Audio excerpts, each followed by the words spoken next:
Welcome to the Damn Strong podcast. I'm your host, Bree, and I'm a full-time online fitness coach, and my passion is to educate women on all things fitness. I help women just like you step into the power of knowledge and commitment to ultimately live your best and strongest life. In this podcast, we'll talk about being damn strong in our body, mind, and life. I'll be teaching you how to navigate nutrition, strength training, and mindset challenges. So get ready to take some notes because we're building a damn strong life. Hello, everyone. Welcome back to the podcast. I'm Bree, and this is the Damn Strong podcast. And today we're talking about some emotional eating here.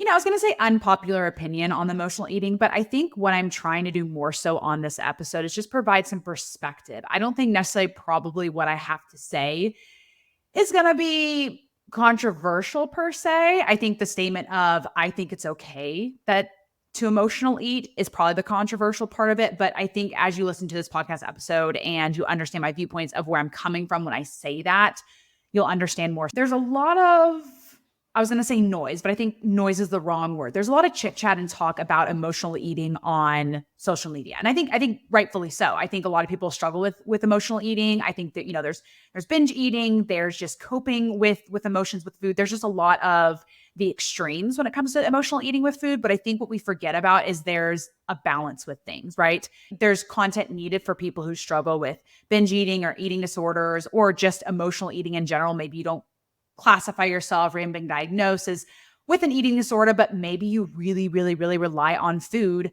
as your coping mechanism for your emotions. And so I don't think there's a lot of content about the balance of it's okay to have an emotional response towards your food. It's okay if emotions are involved in eating your food.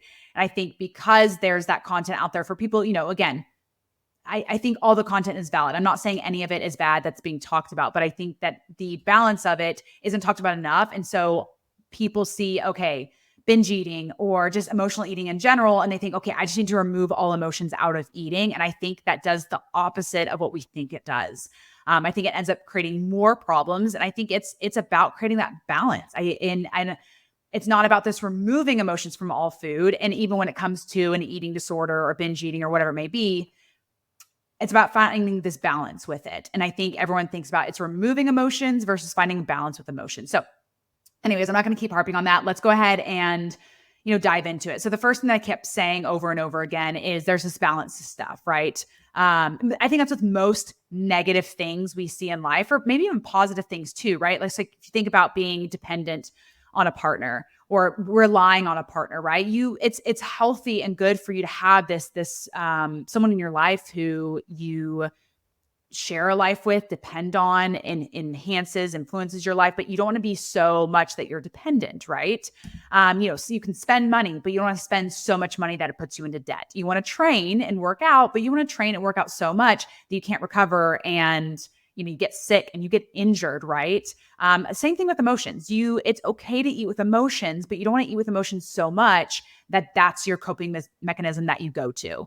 And so when we're talking about emotional eating, the first thing I want to bring up is I bet 99.9% of you listening to this podcast right now, you're either listening to this later in the day, maybe like on a walk or something like that, or you're listening to this in the morning and you're either having your cup of coffee right now or you just had your cup of coffee.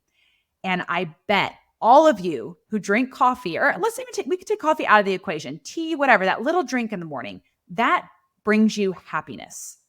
Happiness is an emotion. So the first thing you start, most of us, even me, start our day with is an emotional cup of joe, right? So there's already the first thing that you do in the morning. Again, maybe some of you guys drink water, whatever, you get what I'm trying to say. The first thing that you do in the morning is drink a cup of coffee, and that brings you happiness. And there's nothing wrong with that, right? Now, if you always rely on coffee to bring you happiness, or we even could stretch that further, if you're always relying on the caffeine of coffee to get you awake in the morning, we could argue like, okay, let's find different ways. Like let's get to bed earlier on time. Let's get better quality of sleep, all those things. But there's nothing wrong with finding happiness in that cup of coffee in the morning and then moving on with your day. There's nothing wrong with having that pleasure that comes from the cup of coffee. There's times at night where I literally look forward to like a dinner the next day or even breakfast itself. If you guys have been following me for a long enough time, I've been on this like English muffin with cottage cheese kick for, I think it's almost been a year now. I still look forward to it all the time. I love it. And even at night, I'm like, ooh, I'm going to bed right now. I can't wait to have my English muffin in the morning. right? There's this emotional response of like the happiness that brings. And when I eat it and I consume it, definitely like a dopamine effect. It's okay that there's a pleasure associated with your food. And let's be honest, I think most of us want to enjoy our food, right? Like enjoyment of anything is bringing emotions into it, right? And so when you enjoy your food, there are automatically emotions attached to that. And again, it's finding the balance, not so much emotion that you're dependent on it, but enough emotion that you can feel the enjoyment of food. Yes, there's definitely times where I've said this before, I'm not a vegetable person. I don't enjoy vegetables. It is not something that brings me, if it's like fried and like drizzled with like oil and pesto, yes, love vegetables. But like aside from that, I'm just not a big vegetable person. And there's definitely times where I eat stuff and it doesn't bring me pleasure. I'm not saying every single time you eat, it has to be this yum, yum, amazing thing. And it just brings you all this happiness. There are totally times that I eat food just out of pure care and love and necessity for my body of like, hey, you need to have vegetables. They're good for you. Love fruit. Definitely will eat an apple, not only enjoy it, but it's also good for me. But recognizing there definitely are some times where I don't have an emotional response to food. Now, for the longest time, I battled personally my emotional response to food through telling myself this mantra over and over and over and over again. Food is just fuel. Food is just fuel. I thought if I could just not enjoy food, I would have a better chance at losing body fat because that was my problem. My problem was that I enjoyed food. I love to food much. And I always makes me laugh a little bit when people are like, well, I'm just such a food person. Like I have such a hard time losing weight because I just love food. I think everyone loves food. I think all of us have an enjoyment. Sure, they're like your foodies who go and seek out like the 5-star Michelin restaurants and all that. Sure. But I think all of us enjoy food. All of us have a pleasure response to food for sure. And so for me, I was just like, okay, if I just don't see pizza as like yummy, like food is supposed to be fuel. Like I'm not supposed to have enjoyment from it. So what I need to do is just tell myself over and over till I believe that food is fuel. And therefore I won't pick the pizza because that's not the proper fuel. And I'm going to pick, the turkey with the plain broccoli and the plain rice because food is fuel. And I just thought if I told myself that over and over and over and over again, I'd finally be into a calorie deficit. I would drop this weight. And if anything, it did the pure opposite. It was like Friday nights came, with family or friends or whatever, and they would order pizza. And, maybe Friday night I was successful. I'm like, that's right. Like I have the willpower. And then Saturday night would come and I would just binge. Like I would have all this food. And I'd say, well, screw it. I'll just wait till Monday. Like I've screwed up so bad anyways. I might as well just keep going. And that's another emotional response, right? I'm choosing an action based in motivation. I feel like I was unsuccessful. I feel like a failure. And because I feel like a failure, there's no use in continuing on through the rest of the weekend. So I might as well just wait till Monday. So you have this response where you're trying to take emotions out of food. And because you're taking the emotions out of food, you have this insanely emotional response. The snowball just grows and grows and grows and grows, or the cycle just keeps repeating itself every single week. And so I've really, I would say, turned a new leaf, taken a 180 approach of embracing how food can bring emotions. And that's okay. Think about cultures, right? There are so many cultures around the world. And how many cultures is food so heavily involved? Food is an emotional experience. It's fellowship. It brings people together. It's an experience. Like if you travel, it brings so much life to so many different events in your life. So I know we talked about kind of like coffee and your cup of joe. I'm going to even bring up even more example, probably the example that's going to hit more often than not, right? So for me specifically, I will use food to kind of de-stress for my day. Wednesdays are my big check-in days, right? I do check-ins on Wednesdays and Thursdays, but Wednesdays are like the chunk of them. And so I can easily work 12 to 13 hour days on Wednesday. Like they're long, long days and they're so fulfilling. I love them so, so much. But if you've ever been on 6 1-hour back-to-back check-in calls or not even check-in calls, just calls in general at your job, or, you're reviewing things, like just imagine some of you I'm sure work 12-hour days or whatever it may be, depending on your job. If you've ever worked 12, 13-hour days, like they're just long days. No matter how fulfilling they are, they're just long days. And by the end of the day, you're just like, you're kind of exhausted. And for me, there's a lot of emotions that goes into my work and my job. I'm again on these calls or reviewing feedback forms or whatever it may be. There's a lot of emotions involved in someone's fitness journey. And so at the end of the day, it's just a lot, like in the best way possible. If any current or future clients are listening to this, it's in the best way possible, I promise. But that is purposely me and Sage's takeout night, right? It's a long day, especially for me. It is also a long day for Sage on Wednesdays. And so we're like, hey, instead of having these really, really long days and having to figure out what we're going to eat that night or cook what we're going to eat that night, why don't we add a little like dopamine hit to the day? And like, we already have to eat anyways, right? We have to eat dinner anyways, right? Why don't we plan it always to be our takeout night? And that way, at the end of the day, you have this little like bump of joy of like, oh, that's right. We get to get takeout and we get to go to my favorite place. I get to get my favorite meal. And of course, if Sage and I have goals, whether that's a bulk or maintenance or deficit or whatever it may be, if tracking is a part of that, we still make sure it fits in the parameter of our goals. I'm not saying that we have this Wednesday night takeout night and it's just a free for all. Like, we have our certain places that we've rotated through over time. We've done pizza, we've done sushi, we've done Chick-fil-A, and they're all like in our MyFitnessPal. And if I know when I know Wednesday's coming up, I'll pre-track. Like right now we're on a pizza kick, right? We go to Blaze Pizza pretty much every single Wednesday. I'll just pre-track the pizza that I always get on Wednesday into my dinner. And then I work my day, a Wednesday, around that. And that way I get that little like, I sit down with my Blaze Pizza. We turn on a TV show. Yes, I turn on a TV show and I eat. I know a lot of people, and I think there's something to it. A lot of people say, hey, don't be distracted when you eat, enjoy every bite. I definitely think there's something to it. But Sage and I love shows. We love movies. We love TV shows, all that kind of stuff. And so we love doing that together. So we sit down, we pick our show that we're currently watching, we eat. I definitely have taught myself to be more mindful when I'm doing that, slow down, and we enjoy it. And that is kind of how we de-stress for the day. Is we're already going to eat dinner anyways. So we're going to add, not only do the foods and the dinners that we eat, we enjoy them, but let's add even more enjoyment of we don't have to make them.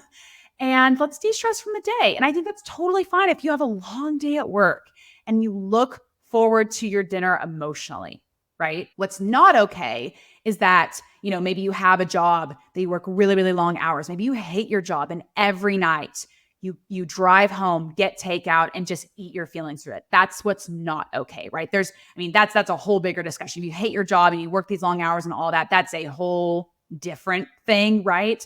But what you're doing there is you're dealing with your emotions through food. And that's when it's not okay. Versus what I guess I would call what me and Sage are doing on Wednesdays is we're kind of like supporting our emotions. We're kind of supporting our mental health. We're saying, hey, it's a long day. Having to cook at the end of the day makes it a little bit longer. Why don't we just throw in a little bit of takeout? We can track it and make it work for our goals. That's still a priority to us. And then it's a win-win. We get to have some really great takeout. We get to be on track for our goals. Wow, that's a massive dopamine hit because, again, we're on track for our goals and we get to have this. Like, what a win. Literally just this past Friday, I don't know why it's always pizza that we've been leaning on, but this past Wednesday, we didn't get pizza. I will admit that we didn't, but that's because we were out of town for like literally a week and we're like, we don't need to be buying food when we just spent a whole week out of town buying food the whole time. So on Wednesday, we planned that ahead of time. We ended up not getting takeout. That was the trade-off that we decided to make. But Friday came and I was like, ooh, it's Friday. Like, we should do something fun. And again, I was like, we don't need to be spending money out for food. Like, we've just spent a whole week spending money out for food. And so I was talking to Sage, I was like, he was at the grocery store when I was talking to him. I was like, what if we did we picked up pizzas and we made pizzas? He's like, yeah, let's do that. So saved a little money there. Obviously buying a pre-made pizza isn't the cheapest option out of all your options at a grocery store, but it wasn't expensive as buying the pizza out to eat, right? And we got to have a little pizza. And I purely chose to do that out of emotions. It was Friday. I wanted to celebrate. It was Friday. I wanted to have something that I really, really was craving. And so we got pizza for Friday night, purely based out of emotions. Again, I didn't binge the pizza. I didn't overconsume the pizza. I stopped when I was full. It wasn't this emotional disordered eating or this binge episode. It was, hey, you know what? It's Friday. Let's celebrate with food a little bit. That would be fun. It feels good today. And let's have a healthy emotional experience with food. So if you're someone that really resonates with this episode specifically and everything I've just been saying, my first advice and takeaway to you is start to embrace that you have the emotional response to food, right? Lean into that, obviously in a healthy way. And what I mean by that is, if you enjoy having a little dessert after dinner, do that. Lean into it. Again, if you have goals and again, you're in a calorie deficit or fat loss phase and you're tracking, pre-track that ahead of time. Recognize, hey, you know what? Having this little bit of dessert at the end of the night brings so much joy to my life. It's a nice little bow on top to finish my day.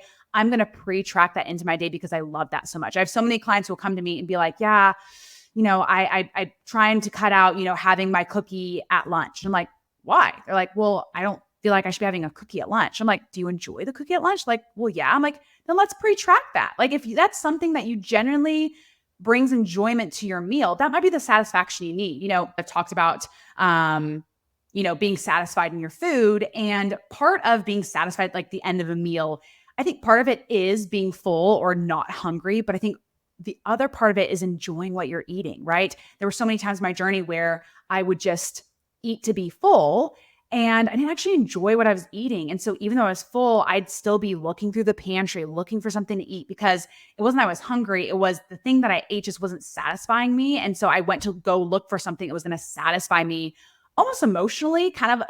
I don't know if emotionally is the right word, but maybe what I was craving. And so it's like, part of that missing link could be if you're someone where you're left like, hey, at the end of your lunch, you're just not quite satisfied.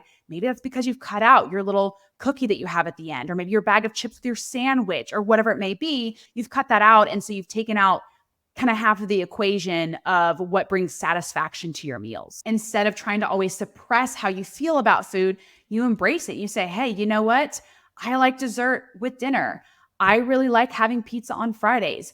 I really like having a sandwich with chips for lunch, that's okay. So to wrap this all up, I think the more that you can embrace the enjoyment of food and how you specifically emotionally enjoy food, I think you have a lot more satisfaction to your meals, be more content, and not find these times where you like have these inexplainable cravings and like you just want more food. Again, if you're female, like you're gonna have your period, like things like that are obviously going to, of course, happen. But the more you embrace this emotional response to food and understand where it comes from and what you prefer, I think you'll be more successful in your fitness journey. If you enjoy having chips with your sandwich, I mean, that's something for me. Like I don't even have to have that many chips, but I need to have that crunch with my sandwich. Oh, it's just so satisfying. Are there totally times where I don't? I just have the sandwich. I'll have like a soda or water or whatever for lunch, and I don't have the chips. Totally. But there's definitely times where I'm like, I need crunch. I need that texture. And not only do I want to get full and satiated and focus on my protein goal for my meal, but I also need that texture to go along with it. And I recognize that brings a lot of enjoyment to my sandwiches. Again, dessert with dinner or dessert after lunch, or maybe you're someone where you're like, I've been forcing eggs and toast forever for my breakfast. And maybe you're someone that just leans a little bit more on the sweet side. Maybe you're someone that just enjoys sweets. Maybe having, it doesn't have to be protein based, but protein waffle or protein pancake. Or again, I do like my cottage cheese with English muffin. It's, has the cottage cheese, but I make it on the sweeter side and less on the savory side. Some people make their English muffins and put like egg and avocado and like chili oil. And that's awesome. That I just think about right now, that sounds delicious. But if I've learned anything over the years, I love a little bit of sweet to my breakfast. So I've embraced that. But I also understand too, that because I like a sweeter breakfast and I don't really have a vegetable or fruit, I prioritize that later in the day. So again, there is a balance to it. I talked about it a little bit earlier, but I just want to reiterate, there are definitely times where I prioritize my nutritional needs, maybe over my emotional needs, right? Or like, for example, I prioritize our finances over my emotional needs. Like I said, last Wednesday, we didn't end up ordering out on a Wednesday because I was like, hey, we've just been spending so much money. Like we don't need to do that, right? And then I went and had dinner. It was fine. It wasn't the end of the world. It was all good. But I will say that night I did make it easier for myself, and I just made myself a sandwich. I didn't do any cooking, hardly any cleaning. So there was still some give and take to that. So anyways, I hope this episode was able to give you a little bit more perspective on food and emotions. Again, I do think that there are absolutely 100% people that struggle with their emotion with food, whether that's an eating disorder, extreme, or that's you have disordered eating and how you see food is a little bit more disordered, or maybe you've just been trying to, again, to suppress your emotions. Like if I just didn't love food, like I can make this work. It's like, no, love and enjoy food. And like the meals that you make, I want you to enjoy them. I want you to love them. Like, yes, you're an adult. If you don't love veggies, like you need to eat them. But at the end of the day, let's create the food that you eat to be a pleasurable experience. You're satisfied that, and then you can enjoy your life. As always, guys, a free way to support the show is screenshotting this, sharing it to your stories, tagging me so I can share it. It just gets the word out about the Damn Strong podcast more.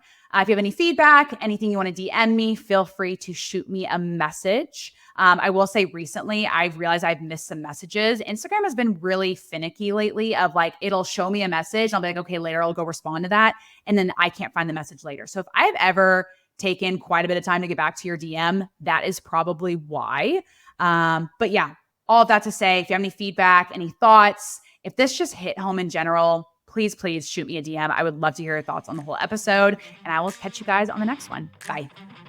Thanks for listening to another episode of the Damn Strong Podcast. Show me some love by leaving a review and sharing a screenshot of this episode on your Instagram stories. Until next time, stay strong.